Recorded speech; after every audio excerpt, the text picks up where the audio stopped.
And welcome back to Clutch Time. This is your host, Rico. And as promised, we are doing an overtime session here. And so today we are talking about definitely one of my most favorite topics to talk about, and that is SWBA. We're going to be talking about all the recent news and happenings around SWBA. And so let's go ahead and let's start with, I think, one of the things that really dominated the storyline here, and that is going to be Luka debut for the Lakers here. And so, look, Luka. One thing that we do know about Luka is he certainly brings the fans out to the arena. The ticket sales went up 500% for this game as the Lakers took on the Utah Jazz. And man, did they thrash them? I mean, they beat them 132 to 113. But the bottom line is everybody wanted to see what it looked like with Luka and LeBron. And look, for the most part, it looks pretty solid. I'll say that. I think it was a solid effort. You see that Luka had 14 points in this one, 5 rebounds, 4 assists. He was plus 15 from the plus minus box score in that category, which is pretty good from the efficiency standpoint. And I think that LeBron, look, he had some renewed energy. I mean, he had 24 points in this one. He had 8 assists, 7 rebounds. And really 10 of 17 from the field. So, look, man, he came out with a lot of energy. I think he wanted to show, that he still obviously can impact this game and just really wanted to show, kind of what this team has. Because one of the things that we're not really talking about with the Lakers here is quiet as is kept, right? As they've made this massive deal. This is a team that has really been on the rise here because since January the 15th, they are 12-2. So they've really been getting some things done. Now you get Luka over here at a time where you can really start to now get him acclimated. You have the All-Star break coming up, and then you would think that they are going to come out. Hopefully he's able to play some extended minutes, and hopefully that is going to be good for the Lakers because they're certainly going to need it. Because I will say this, as solid as they looked together on the floor, I think that there are definitely some questions that I have about this, and I'm not sold on the fact that the Lakers are going to just make it out of out of the Western Conference. And so really, I think the bottom line here is that when you look at the front line for the Lakers, it really is questionable because Jackson Hayes, look, I know he had a good game against the Utah Jazz. He was 6 of 6 from the field. He scored 12 points. He was plus 12. But it is concerning that he only had 2 rebounds in this one, only had a block. You are going to need some rim protection out west, and you're also going to need, I think, a big that is going to rebound at a high clip. You need that, not necessarily sure you're going to get that from Jackson Hayes. It hasn't been really, I think, part of his player profile since he's been in the league. He's more of a rim running big. And so then you look at that behind him, they have Jarrett Vanderbilt, who's been often injured. I'm not sure that you're necessarily going to get a whole bunch from him. Hopefully he's going to stay healthy. In this game, he did have a couple rebounds. It looked like he went down a little awkwardly there. So hopefully he is able to continue. That has been an issue with him is the injuries. But look, they are very, very thin up front.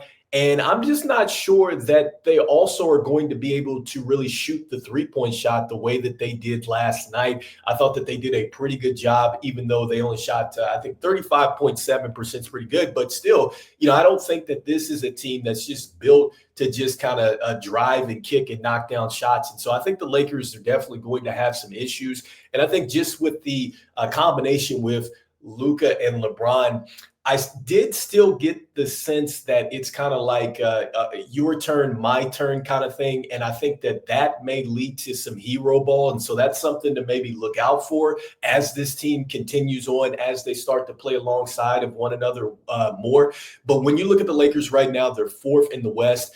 And without that front line, and then also too with trying to figure out what to do with LeBron and Luka, who are very similar, I don't see them getting past the Nuggets. I think that they have a very good front line. When you look at Michael Porter Jr., you look at the Joker, they've got Aaron Gordon. I think that that's a front line that's going to be tough to beat. The Thunder, they have some bigs as well.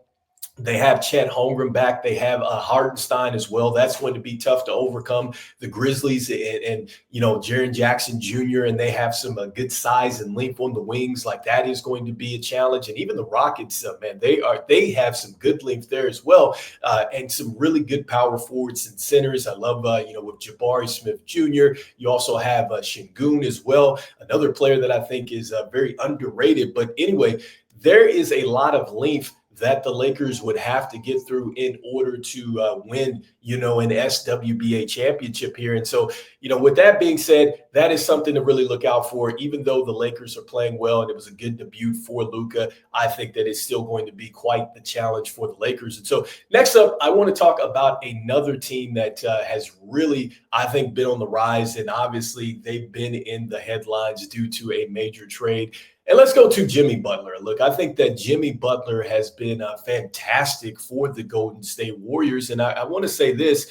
I think that this has been, it's been perfect for them. It's just a perfect match. And you've got to give Golden State a lot of credit because they've let Jimmy Butler be Jimmy Butler. I mean, I've seen both of his games, and I was wondering, especially in his game versus Chicago, what type of Jimmy Butler would we see? Would we see a Jimmy Butler that was going to stand out at the three-point line? Was he going to be more coming off down screens and things like that? No, I mean, he's still learning a lot of the actions and things like that and the sets that the Golden State Warriors like to run.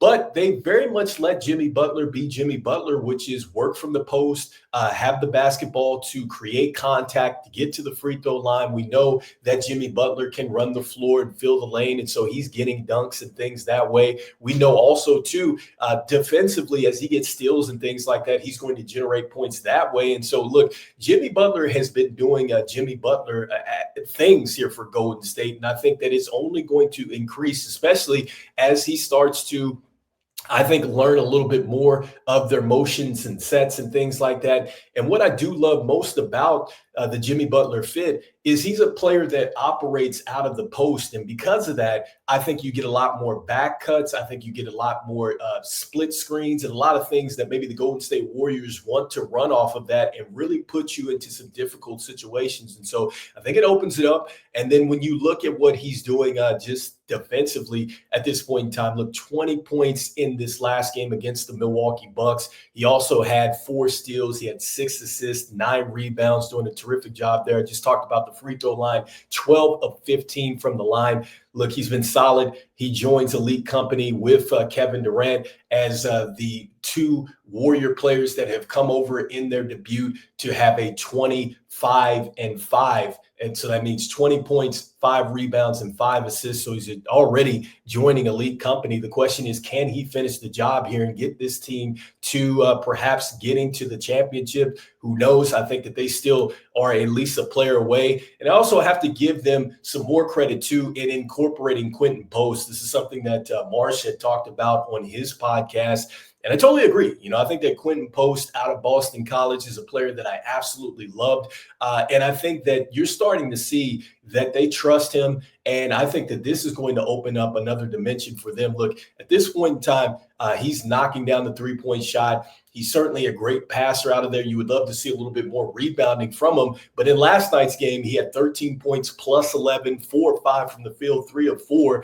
And he has made it very comfortable for Golden State to play him over Kevon Looney and over Trayce Jackson-Davis. And so I think that that is something to really take note of. And with the Golden State Warriors, look, I know that they are not necessarily beating the door down as far as, what they can do in the Western Conference, but I must say they have to be on the radar because the teams that are in front of them, like the Kings, I think that they are certainly going to be a play-in situation with DeMar DeRozan and Zach LaVine. I just personally think that with the Mavs, that injury with Anthony Davis being out indefinitely, I think that maybe pushes them down. The Timberwolves, look, that is another team with Anthony Edwards that I feel like that they have been very much up and down, and they have been very dependent on Anthony Edwards this season, and I don't like that. I think that they were more team-oriented when they made a deep run, and I think that is going to be tough for them to really overcome this year. And then with the Clippers, Do not trust them with the fact that they depend a lot, I think, on Kawhi Leonard. We know what happens to James Harden in the championship or the playoff moments. And so I don't think that that's necessarily a team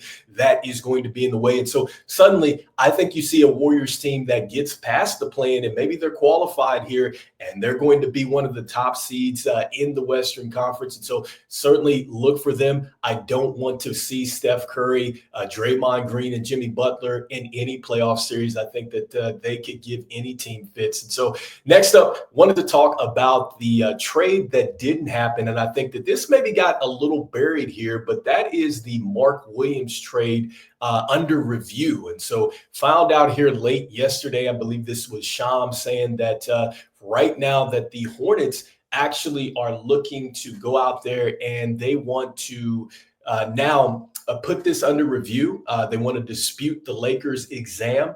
And we knew that he had some back issues here, but they're challenging the Lakers' evaluation. And so it's interesting because there was a lot of moving pieces in that deal. You had Dalton Connect, Cam Reddish, a 2020-30 pick swap as well, all that rescinded back. Mark Williams, obviously, he's needed with this Lakers team because they need a center. And so, look, I'm not sure what is going to happen. I think that this is very interesting. I mean, he's missed 60% of his games. And so I think the Lakers had to know that.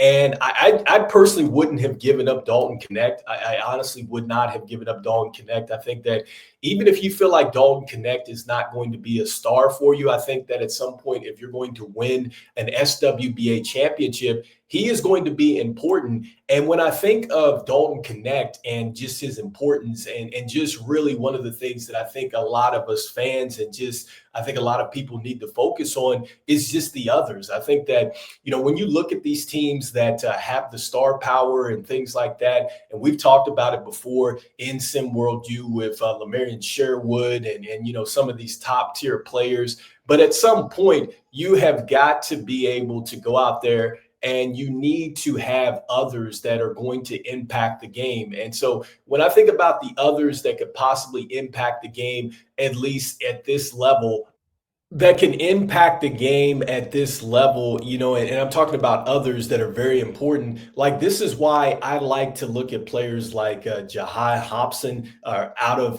VCU, all right? That's a player that I've talked about before and raved about. He was a leading scorer there with them, 16.3 points per game.